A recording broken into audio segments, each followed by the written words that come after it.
नमस्कार दोस्तों, मेरे चैनल पे आपका स्वागत है। मैं लाती हूँ आपके लिए देश विदेश की हिंदी और उर्दू जगत की कुछ सुनी कुछ अनसुनी बेहतरीन कहानियाँ अपने अंदाज में और सटीक उच्चारण में।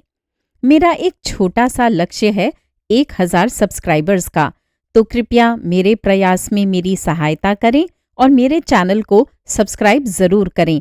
साहित्य की सेवा में मेरा प्रोत्साहन बढ़ाएं और मेरे वीडियोस को लाइक ज़रूर करें।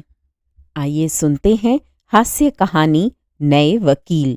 लेखक आनंद प्रकाश जैन। पता नहीं उन पंडित जी को क्या सूझी थी जिन्होंने छज्जू लाल का नामकरण संस्कार संपन्न किया था। जो लोग अच्छी रुचि रखते हैं वे इस बात से सहमत ही होंगे कि ये नाम वकीलों के पेशे के लिए कोई बहुत बढ़िया नाम नहीं है। भला हो अंग्रेजी संस्कृति का जिसने इस बात की सुविधा प्रदान की है कि छज्जू लाल को सी लाल में बदला जा सकता है। अनुमान लगाने वाले अनुमान लगाएंगे तो चितरंजन लाल, चमन लाल, चंपत लाल जैसे बहुतेरे नामों तक पहुंच सकते हैं, लेकिन छज्जू लाल तक पहुंचना कठिन ही होगा। इसलिए LLB के बाद 12 महीने की ट्रेनिंग लेकर मिस्टर सी लाल ने 400 रुपए में बार के भीतर बिस्तरा खरीदा और एक तिकड़मी मुहर्रिर को अपना सहायक बनाया। सबसे बड़ी दिक्कत मिस्टर सी लाल के हुलिया की थी। जिनके नीचे उन्होंने 12 महीने की ट्रेनिंग ली थी, उनका ख्याल था कि काले रंग के ऊपर चेचक के दाग वकीलों के लिए सहायक सिद्ध होते हैं, मगर बदन जरा भारी होना चाहिए। पतले दुबले आदमी जिरह में मात खा जाते हैं। भले ही आपके तर्क अकाट्य हों, मगर यदि शरीर कट जाने वाला है तो विरोधी वकील एक जोरदार करके ही आपके मुवक्किल को डरा सकता है। इसलिए ट्रेनिंग के दौरान ही मिस्टर सी लाल ने रोजाना दंड पेलने शुरू किए, बादाम का निशास्ता पिया, क्लीन शेव की परिपाटी त्याग कर मूंछों को चमकने का अवसर दिया और छोटे कद की कमी एक ऊंचे पायों की कुर्सी बनवाकर पूरी की। शीशे के सामने खड़े होकर धारा प्रवाह अंग्रेजी बोलने का अभ्यास किया, जिसमें एक विशेषता पैदा करते हुए उन्होंने अपने शब्दों को जोर से बोलने की प्रैक्टिस की, जैसे योर ऑनर, मिलॉर्ड वगैरह। ये शब्द वे इतने जोर से बोलते थे कि मुवक्किल को खामखा ये भान हो कि हमारा वकील जज साहब को धमका रहा है। कानून की पुस्तकें कमबख्त बहुत महंगी आती हैं। जब बार के पुस्तकालय से काम चल सकता है तो इतनी सारी पुस्तकें खरीदना अपनी जेब को व्यर्थ कष्ट देना है। लेकिन जब तक मोटी मोटी पुस्तकें अलमारी में रखी दिखाई न दें, तब तक मुवक्किल को यकीन नहीं होता कि वकील साहब की खोपड़ी में भी कुछ है। इस समस्या का हल निकलना आसान काम नहीं था, मगर मुहर्रिर रामानुज लाल ने इसका हल भी निकाल दिया। 100 रुपए के लगभग खर्च तो हो गए, मगर काम ऐसा हो गया कि मिस्टर सी लाल उछल गए। बैठक के कमरे में दीवार पर जरा ऊपर की तरफ लंबे लंबे रैक बनवाए गए और उन पर ठसाठस पुस्तकें भरी दिखाई देने लगीं। वे मोटी मोटी चमड़े की जिल्दें, उन पर लाल पट्टियां, लाल पट्टियों पर सुनहरी धारियां और सोने के अक्षरों में खुदे हुए पुस्तकों के नाम। 400 पुस्तकों से क्या कम होंगी। गुदड़ी बाजार से कुछ मोटे मोटे ग्रंथ सेर के हिसाब से तुलवाकर लाए गए। उनमें सभी विषयों की पुस्तकें थीं, लेकिन एक अच्छे वकील को सभी विषयों का ज्ञान भी होना ही चाहिए। इसलिए जिल्द चढ़वाकर वे पुस्तकें रैकों में लगा दी गईं। इस तरह बैठक का पुस्तक आडंबर पूरा हो जाने पर फर्नीचर का ध्यान आया तो मिस्टर सी लाल के माथे पर सिकुड़ने पड़ गईं। अब क्या किया जाए? मुहर्रिर ने कहा, आप फिक्र न करें, किराए पर एक से एक बढ़िया चीजें आ सकती हैं।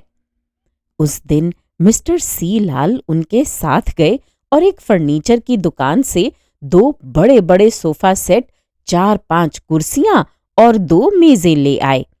एक छोटी सी मेज पर टाइपराइटर के ऊपर का ढक्कन रखा गया। सोचा कि अगर किसी ने उठाकर भी देख लिया तो कह देंगे कि काम ज्यादा खींचने की वजह से कोई पुर्जा बिगड़ गया था, इसलिए मरम्मत को गया है। मिस्टर सी लाल ने संतोष की सांस लेकर कहा, बस अब सब ठीक हो गया है। पर सरकार, मुवक्किल भी तो चाहिए। हाँ, उनके बिना तो वकालत नहीं चल सकती, मिस्टर सी लाल ने गंभीर स्वर में कहा। जी हाँ, मेरा ख्याल है कि वकालत भी तभी चलेगी जब लोगों को यहाँ मुवक्किल बैठे दिखाई देंगे।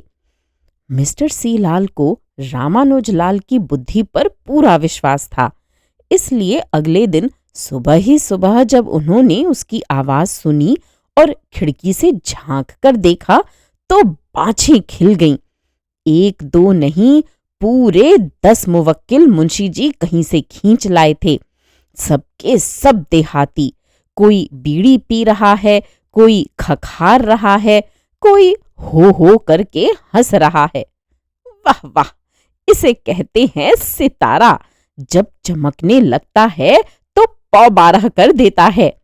जल्दी जल्दी गुस्ल किया, बाल काढ़े, मुंह पर स्नो मला और हैट व टाई दुरुस्त करके बैठक में आए, जहां वे उजड़ देहाती कीमती सोफा सेटों पर रौनक अफरोज दिखाई दे रहे थे। वकील साहब के भीतर आते ही सबने जयराम जी की। वकील साहब ने कुर्सी पर बैठकर रैक से एक मोटी सी पुस्तक उठाकर सामने रख ली।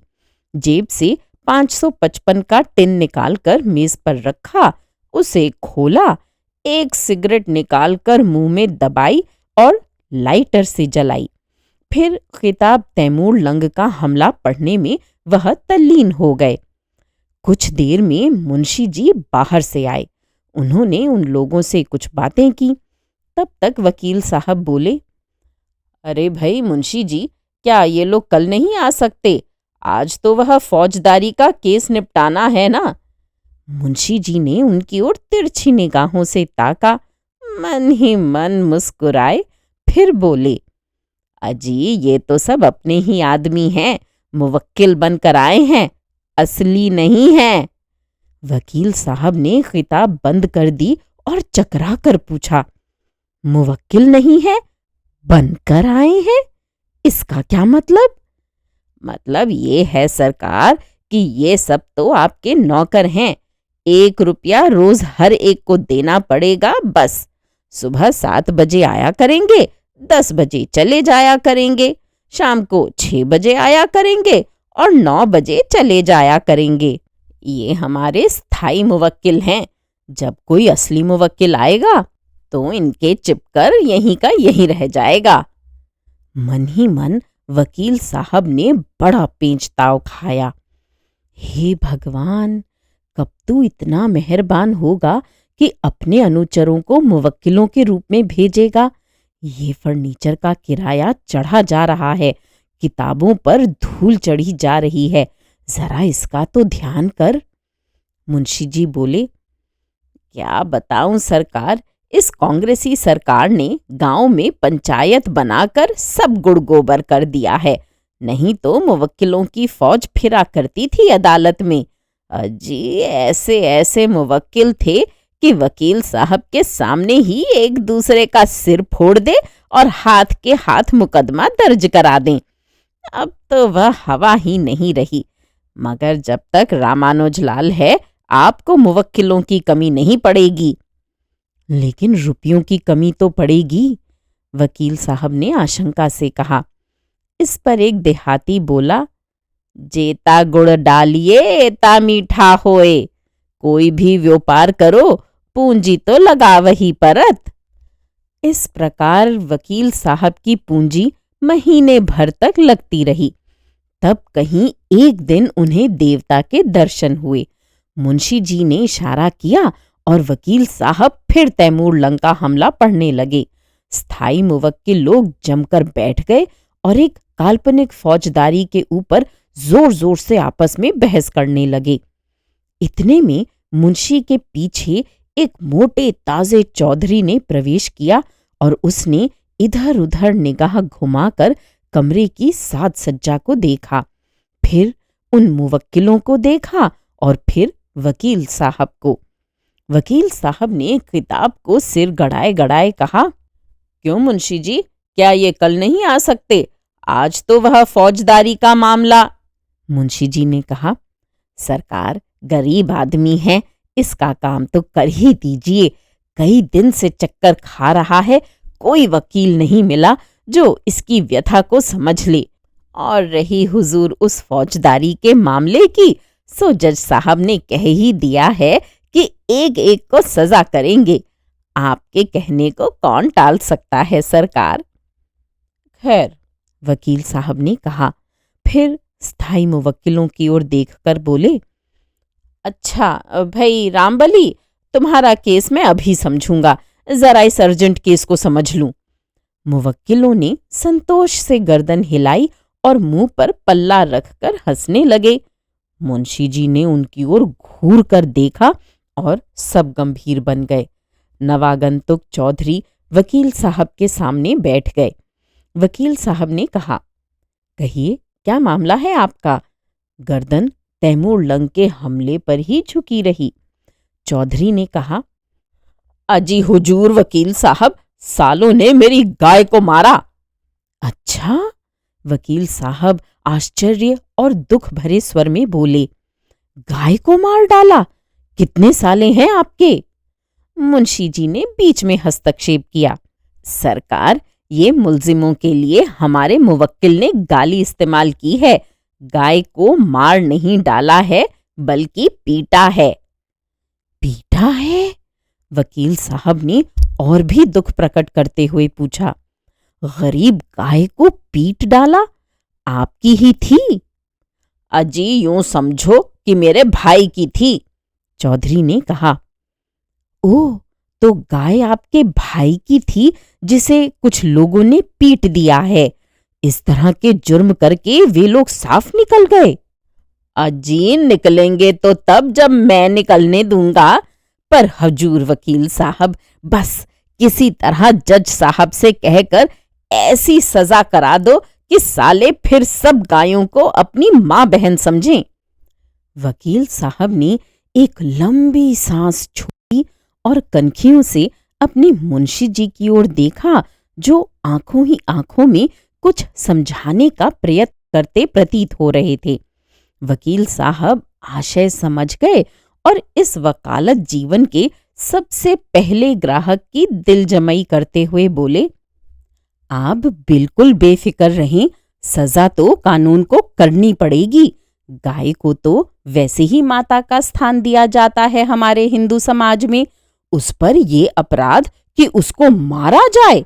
सरकार तो अब जल्दी ही ऐसा कानून बनाने वाली है कि अगर कोई गाय की तरफ घूर कर भी देखेगा तो कम से कम 6 महीने की सजा होगी।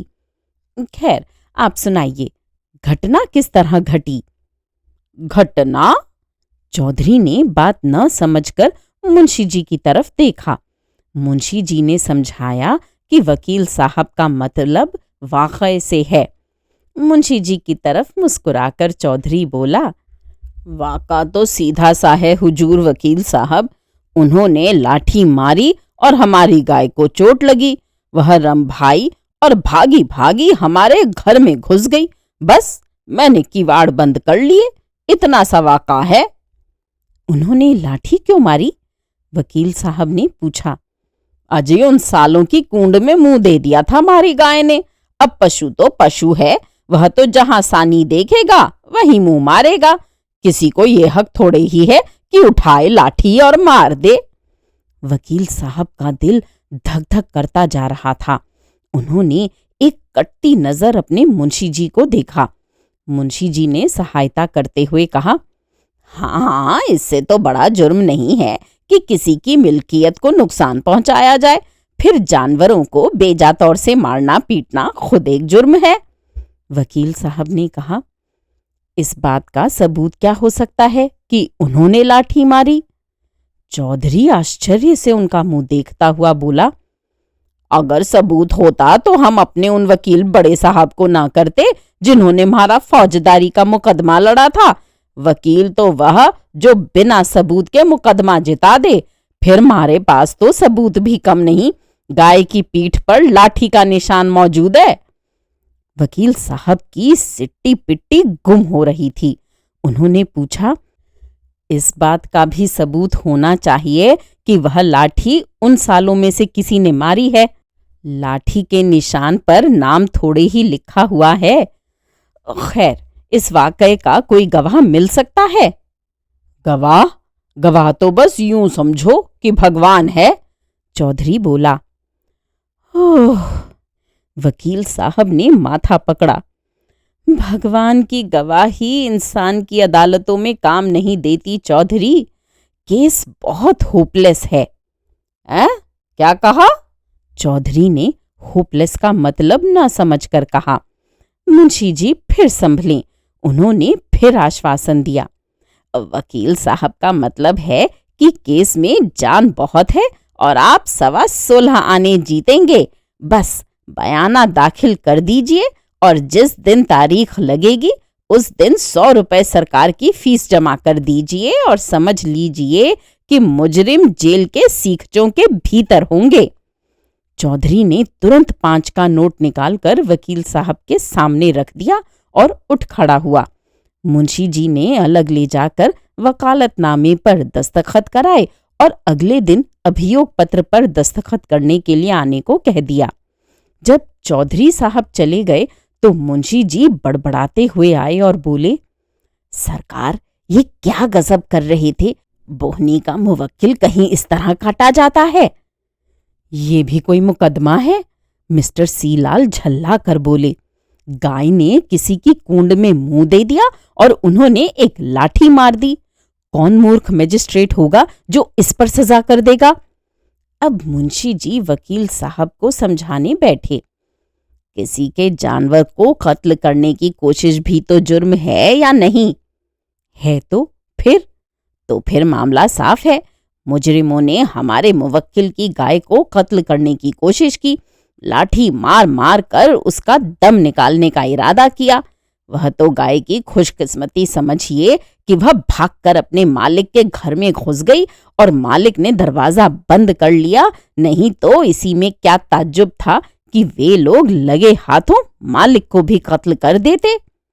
मगर इस आरोप के लिए गवाही भी तो चाहिए मुंशी जी। वकील साहब ने हाथ फैलाकर गवाही मांगते हुए कहा, हमारे 10 स्थायी मुवक्किलों में से 2 गवाह बना दिए जाएंगे। मुंशी जी ने कहा, आखिर भगवान तो देख ही रहा था और इन गवाहों को भी उसने ही पैदा किया है। इससे वकील साहब को कुछ शांति मिली। उन्होंने कहा, खैर, आप अभियुक्त के ऊपर दावा दायर करने का प्रबंध कीजिए। देखते हैं जिरह से बचकर उसके गवाह कहाँ जाते हैं। मुंशी जी बोले, ये कही है सरकार आपने हिम्मत की बात। जिरह से तो अच्छे अच्छे 30 मार खां चक्कर में आ जाते हैं। दावा दायर कर दिया गया। वकील साहब ने मेहनत करके अपने स्थायी मुवक्किलों में से 2 को अभियोगी की ओर से गवाही के लिए तैयार किया। उन्हें खूब अच्छी तरह सिखा पढ़ाकर उस स्थिति का भली प्रकार ज्ञान करा दिया गया जिसमें अभियुक्त के अभियोगी की गाय लाठियों से मार मार कर अधमरी कर डाली और जब उसका मालिक उसे बचाने के लिए खाली हाथ आया, हाथ जोड़कर उसने गाय को न मारने की प्रार्थना की तो अभियुक्त ने उसे भी गाय का भाईबंद बना दिया।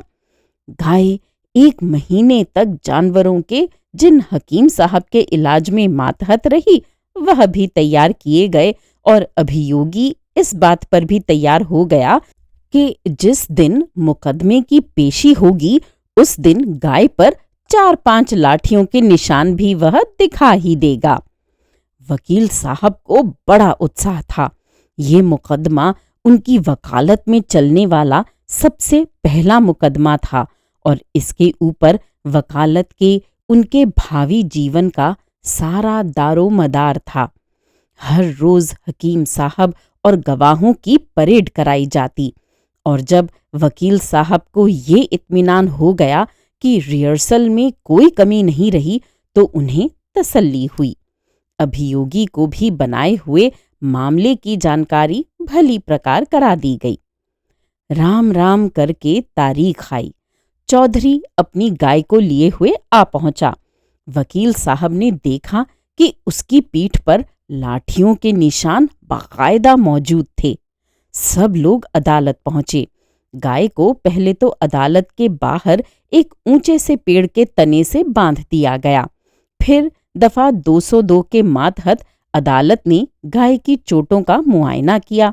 मुआयना करते समय गाय बड़े जोर से रंभाई भी। जो डॉक्टरी मुआयना अदालत में पेश किया गया था वह भी पक्का हो गया। मिस्टर सी लाल का सितारा वास्तव में चमक रहा था। चौधरी ने उसी दिन 100 रुपए उनकी फीस के भर दिए। चौधरी तो 10 अभियुक्त बता रहा था, लेकिन सुविधा के विचार से मुकदमा एक के विरुद्ध दायर किया गया। ये निश्चय था कि बाकी 9 को वह अपने साथ गवाही में घसीट कर लाएगा, क्योंकि 10 आपस में भाई भाई थे। वकील साहब की योजना साफ थी। जहां अदालत में ये साबित हुआ कि 10 आपस में भाई हैं, तो उनकी गवाहियां अवैध हो जाएंगी, सारा मामला बिगड़ जाएगा और अभियुक्त को सजा हो जाएगी। वकील साहब ने चौधरी को आश्वासन दिया, अजी जहां बाकी 9 की गवाहियां गलत साबित हुई, वहां फौरन दफा 476 का दावा ठोक कर सबको फंसा दूंगा। समझ क्या रखा है इन लोगों ने। अभियुक्त के नाम समन जारी करवाया गया। जब जवाबदेही का दिन आया तो वकील साहब का पूरा अमला मौजूद ही था। जब सब लोग अदालत पहुंचे तो ये देखकर वकील साहब को परम संतोष हुआ कि आशा के अनुकूल अभियुक्त और उसके 9 गवाह 10 भाई चाट की दुकान पर बैठे पत्ते चाट रहे थे और खी खी करके हंस रहे थे। सबके सिर घुटे हुए थे। कोई घुटनों तक धोती पहने हुए था तो कोई जांघिया पहने घसियारे से कम दिखाई नहीं दे रहा था। वकील साहब मुंशी जी से बोले, अगर किसी तरह आप इन लोगों के पास जाकर ये मालूम कर सकें कि मुकदमे के लिए ये लोग क्या तैयारी कर चुके हैं तो बड़ा काम बने। वैसे इन लोगों ने जो वकील किया है उसको मैं जानता हूँ, मेरा सहपाठी रहा है वह। सबको ये ताज्जुब रहा कि वह LLB में पास कैसे हो गया। मुंशी जी इन समस्याओं को अपने मुहर्रिरी जीवन के बहुत प्रारंभ में भुगत चुके थे। जब उनका आदमी चाट वाले के पास पहुंचा तो देखा उसके पैसे चुकाने की समस्या अड़ी हुई थी। चाट वाला सीधी तरह अपने कुल माल का दाम बता चुका था, मगर यहाँ समस्या ये थी कि कितना पैसा कौन दे।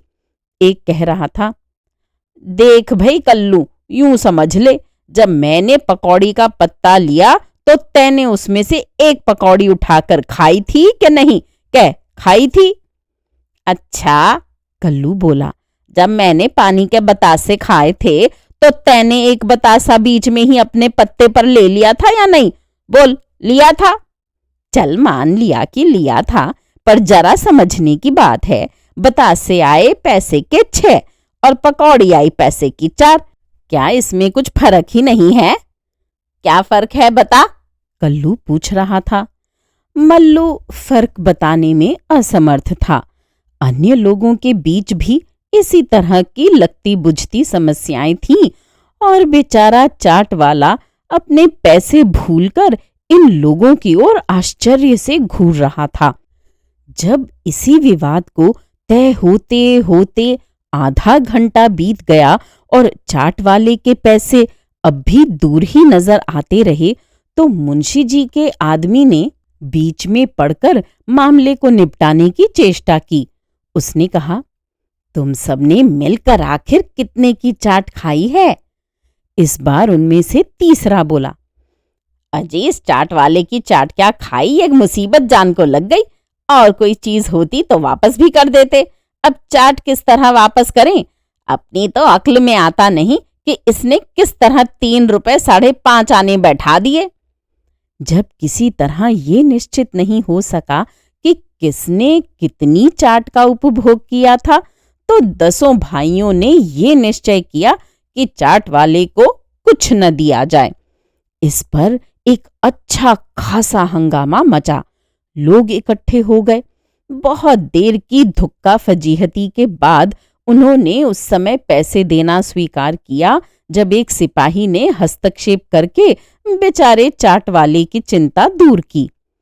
वकील साहब ने जब ये सुना तो हंसते हंसते पागल हो गए। बोले, ये 10 तो महामूर्ख हैं। क्या रखा है इस मुकदमे में? मैजिस्ट्रेट स्वयं जान लेगा कि ये 10 आपस में भाई भाई हैं। बस आज तुम चौधरी साहब से कहकर शुक्राना दिलाने का प्रबंध करो। आज सारे सबूत गुजरें और अगली पेशी में जिरह में ऐसी पटकियां दूंगा कि बच्चू भी याद करें। मुंशी जी बोले, आप शुक्राने की फिक्र न कीजिए। चौधरी कहता है कि अगर अभियुक्त को सजा हो गई तो शुक्राने के 100 रुपए और दूंगा। उस दिन अभियोगी के गवाह और अन्य सबूत गुजारे गए। अभियुक्त के पीछे उसके 9 भाई खड़े सारा माजरा आंखें फाड़ फाड़ कर देखते रहे। उस दिन का काम भी खत्म हुआ और अब चौधरी साहब को भी संतोष होता दिखाई पड़ने लगा। तीसरी तारीख ज्यादा दूर नहीं लगी। अभियुक्त की ओर से कल्लू गवाहों के कटघरे में खड़ा हुआ। अभियुक्त का नाम मल्लू था। अब साबित करना था कि वह मल्लू का सगा भाई है।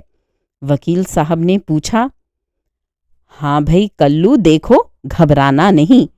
मल्लू ने पीछे से कहा, अजी घबराना कैसा, मौका पड़े तो सांड से भिड़ जाए। बचाव पक्ष के वकील होठों में मुस्कुराए। मिस्टर सी लाल ने मल्लू को इशारे से रोकते हुए फिर कल्लू से पूछा, हाँ भाई कल्लू, तो तुम गांव जटवाल में रहते हो ना?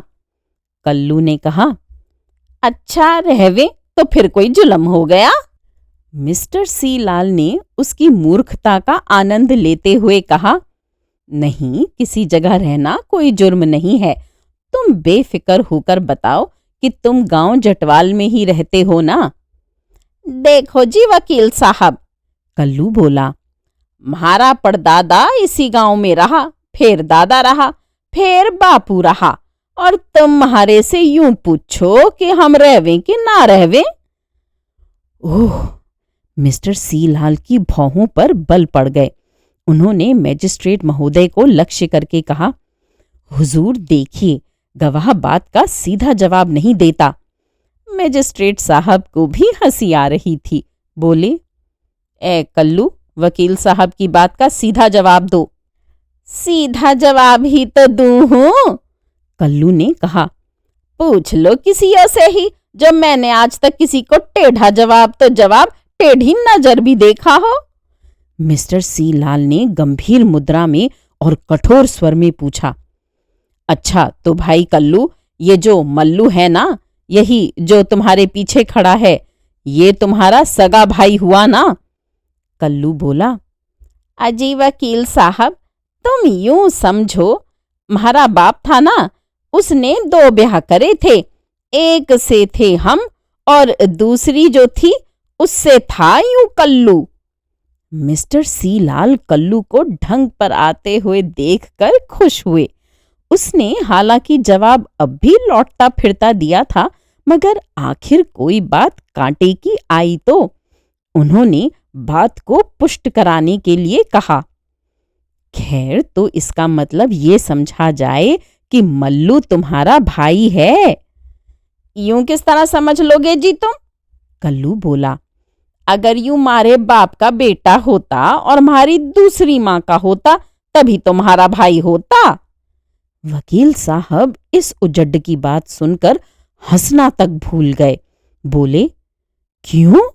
अभी अभी तुमने हुजूर के सामने ये कहा है या नहीं कि ये तुम्हारी दूसरी माँ का बेटा है? सो तो है ही, कल्लू बोला, पर जब हमारी दूसरी माँ हमारे बाप के घर ब्याही आई तो यूं समझो कि यूं उसके साथ आया था। इस पर सारी अदालत में एक जोर से ठहाका लगा। मैजिस्ट्रेट साहब मुंह में रुमाल दबाकर हंसे। मिस्टर सी लाल की सिट्टी पिट्टी गुम हो गई। अभी तक कल्लू ने उनकी इच्छा के अनुसार एक भी उत्तर नहीं दिया था। न ही ये साबित हो पाया कि वह जटवाल गांव का रहने वाला था और न ही ये सिद्ध हो सका था कि वह मल्लू का भाई था। उन्होंने अंतिम चेष्टा की। अच्छा तो भाई कल्लू, देखो, जरा सोच समझ कर बोलना। तुम कहते हो कि मुल्जिल मल्लू तुम्हारी दूसरी माँ के पहले खाविंद का बेटा है ना? नहीं, कल्लू ने साफ इनकार करते हुए कहा। हमारी दूसरी माँ के साथ हमारे घर आया था, मैंने तो यूं कहा है। साथ आया है से मतलब है? साफ साफ क्यों नहीं कहते कि उसका बेटा है और वह भी उसके पहले पति से? मिस्टर सी लाल झल्लाते हुए बोले। बचाव पक्ष के वकील ने मैजिस्ट्रेट साहब से कहा, हुजूर, वकील साहब को यह हक नहीं है कि हमारे गवाह को धमकाएं। मैजिस्ट्रेट ने मिस्टर सी लाल की गलती की ओर इशारा किया, फिर कल्लू से कहा कि वह वकील साहब की बात का जवाब दे। कल्लू बोला, अजी सरकार, मैंने पहले कसम खा ली थी भगवान को हाजिर नाजिर जानकर कि झूठ नहीं बोलूंगा। इन वकील साहब तो मुझसे झूठ बुलवाना चाहे हैं। देखो वकील साहब, तुम यूं समझो कि हमारी दूसरी माँ हमारे बाप से जो पहला घर वाला था उसके घर 3 बीरवनियां थीं, यानी स्त्रियां थीं। अब यू जो मल्लू है, यूं उनमें से दूसरी का बेटा था उसकी घरवाले से। हमारी जो दूसरी माँ थी वह इसे बहुत चाहती थी। इसकी माँ मर गई तो हमारी दूसरी माँ ने पाला था इसे। जब हमारी दूसरी माँ का ब्याह हमारे बाप से हुआ तो वह साथ साथ इसे भी लेती आई थी। अब मैजिस्ट्रेट साहब मुकदमा सुनना तो भूल गए। मारे हंसी के उनका बुरा हाल हुआ जा रहा था और इतने लोगों के सामने अपने सम्मान को बनाए रखने के लिए हंसना उचित नहीं था। इधर उन देहातियों को छोड़कर जिनके लिए ये वस्तु स्थिति एक सत्य थी, शेष सब लोग दोहरे हुए जा रहे थे। कल्लू मुंह बाय ये सोच रहा था कि इसमें हंसने की क्या बात है।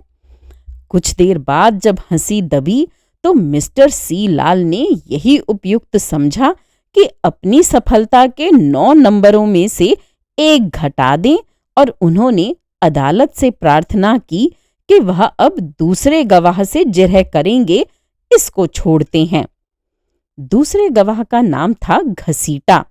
चपरासी ने उससे भी हलफ उठवाया और जब वह जिरह के लिए तैयार हो गया तो मिस्टर सी लाल ने उसकी उस्तरे से घुटी हुई चांद को देखकर अनुमान किया कि शायद इसके सिर को हवा सीधी लगने से अक्ल का मादा इसमें कल्लू से कुछ ज्यादा हो।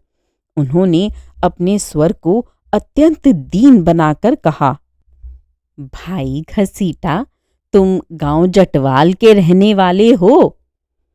हाँ, घसीटा ने सीधे स्वभाव से उत्तर दिया। मल्लू से तुम्हारा क्या रिश्ता है? इसकी माँ का मैका और हमारी माँ के पहले घर वाले की ससुराल एक है, घसीटा ने उत्तर दिया। अब वकील साहब फिर चक्कर में पड़े। लंका में से जो निकला वह 52 गज का निकला। उन्होंने कहा, सीधा रिश्ता बताओ। अजी वकील साहब, तुम समझना ही तो चाहो हो तो यूं समझो कि मल्लू हमारी माँ के पहले घरवाले की साली का बेटा है। अब तो साफ हो गई बात। चौधरी ने मिस्टर सी लाल के कानों में कहा, वकील साहब, इसकी माँ के पहले घरवाले की साली इसके बाप से ही ब्याही थी। वकील साहब की आंखें प्रसन्नता से चमकी। उन्होंने इस रिश्तों के गोरख धंधे को मन ही मन समझने की चेष्टा करते हुए कहा, इसका मतलब है कि ये तुम्हारे बाप का बेटा नहीं है। अजी, हमारा बाप पूरे 110 बरस का होकर मरा, उसके लिए तो सारा संसार ही बेटे पोते के समान था, पर यूं सगा बेटा हमारे अलावा और कोई नहीं था। तुम्हारी मौसी से उसका ब्याह नहीं हुआ था? वकील साहब ने उसकी मुख्य नस पकड़ते हुए पूछा। ना, बिल्कुल नहीं, घसीटा ने एकदम साफ इनकार किया। फिर ये जो कल्लू है, ये तुम्हारी माँ की बहन का बेटा कैसे हुआ? वकील साहब ने पूछा। मैंने सरकार ये कब कहा कि मल्लू मेरी मौसी का बेटा है? अजी, तुम बात तो समझ तो रहे नहीं हो वकील साहब। मैंने कहा कि मेरी माँ के पहले घरवाले की साली का बेटा है। वकील साहब का सिर अब भयंकर रूप से दर्द करने लगा था। उन्होंने फिर भी धीरज रखते हुए कहा, जब वह साली थी तो किसी की बहन भी तो होगी या नहीं? थी, घसीटा ने कहा। तुम्हारी माँ की पहली सौत की बहन थी। तेरे की, वकील साहब ने हाथ मलते हुए मैजिस्ट्रेट साहब को संबोधन किया। हुजूर, आप देख रहे हैं इन लोगों के जवाब देने का ढंग। योर ऑनर, अभी तो 2 गवाहों से इतना भी नहीं पूछा जा सका है कि मुल्जिम से इनका क्या रिश्ता है। मुल्जिमों के वकील ने कहा, हुजूर, हमारे गवाह मुल्जिम से अपना रिश्ता समझाने की पूरी कोशिश कर रहे हैं। मेरे सहयोगी वकील के जिरह करने का ढंग गलत है। अगर सही ढंग से पूछा जाता तो हुजूर हमारे गवाह अपना रिश्ता बता देते, लेकिन जैसा कि हुजूर देख रहे हैं, हमारे गवाहों का मुल्जिम से कोई रिश्ता नहीं है, और क्योंकि मुल्जिम और गवाह एक ही गांव के रहने वाले हैं, इसलिए सदियों पीछे के रिश्ते खोदकर निकाले जाएं तो सभी एक दूसरे के भाई बंद हैं। हमारे गवाहों ने ये सिद्ध कर दिया है कि अभियोगी की गाय ने मुल्जिम की कूंड में मुंह मारा था, जिस पर मुल्जिम ने पास ही रखी एक छड़ी से उसे भगा दिया था। ये कोई अपराध नहीं है। फिर भी हमारे 7 गवाह अभी बाकी हैं, और अगर मेरे सम्मानित सहयोगी चाहें तो शौक से उनसे जिरह कर सकते हैं। मैजिस्ट्रेट ने मिस्टर सी लाल से कहा, देखिए, आपकी जिरह बहुत कमजोर रही। असल में गवाहान का मुल्जिम से कोई रिश्ता साबित नहीं होता। आप अपने मुवक्किल से कहिए कि अपनी गाय को बांध कर रखा करें, और आगे इस तरह गांव के भीतर ही जानवरों को खुला छोड़कर अशांति न फैलाएं। बस अगली तारीख को हम फैसला दे देंगे।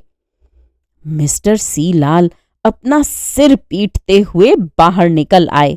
वह चाहते तो और भी जिरह कर सकते थे और अन्य गवाहों को भी सामने खड़ा करके सवाल जवाब कर सकते थे, मगर इन सब के लिए जो बुद्धि की आवश्यकता होती है, वह विरोधी पक्ष के 2 गवाह पूरी तरह चाट चुके थे। उनका सिर पूरी तरह भन्ना रहा था। बाहर आते ही उनके मुवक्किल ने उन्हें पूरी तरह आड़े हाथों लिया, यहाँ तक कि वह फीस के 100 रुपए भी वापस मांगने लगा। मगर आज तक वकीलों ने कभी पैसे वापस दिए हैं जो मिस्टर सी लाल देते। उस दिन से मिस्टर सी लाल कोई ऐसा मुकदमा नहीं लेते जिसमें किसी पशु की चर्चा आती हो। श्रोताओं, अभी आप सुन रहे थे हास्य कहानी नए वकील, लेखक आनंद प्रकाश जैन। उम्मीद है ये कहानियाँ आपको पसंद आ रही होंगी। मेरे चैनल पर आने के लिए और इन कहानियों को सुनने के लिए धन्यवाद।